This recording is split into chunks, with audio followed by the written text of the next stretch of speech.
Hello everyone. Today we're diving into the topic of caching data in a Go project. We will use sync map for this purpose. Caching can significantly improve the performance of your web applications by reducing unnecessary data fetches from the database or external APIs. In this video, we'll walk through a practical example, so let's get started. Here is a simple Go project for this tutorial. We've set up a GIN router and defined this endpoint to calculate Fibonacci numbers.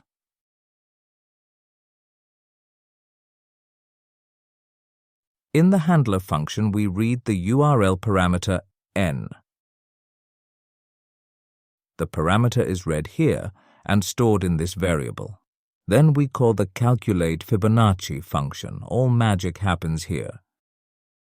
This takes the index of the Fibonacci series as an argument and returns the number on the index in the series.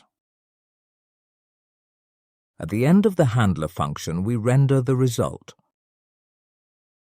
Let us run the program. Here on the browser, we call the API with parameter n set to 101, and it renders the result. We will add caching to the handler function. If the Fibonacci number is calculated for an index, we will cache it. If there is a cache hit, we will not calculate it again. We'll start by importing the sync package, which provides us with the sync map data structure. This map is designed for concurrent access and will serve as our cache. Next, we initialize our cache with this statement. We will use this cache to store our Fibonacci results temporarily.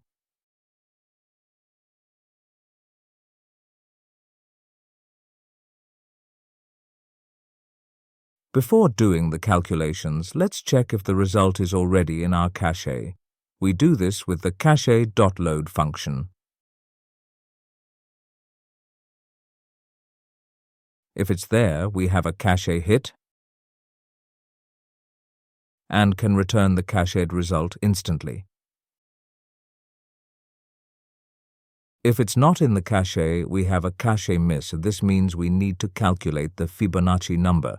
Next, we need to store it in the cache and set a time to live for it to expire. To store in the cache, we use cache.store.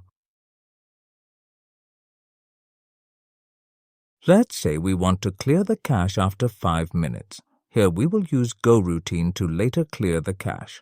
We achieve that by adding a sleep for 5 minutes and then deleting the cache with the delete method. Let's run the program and see how this works.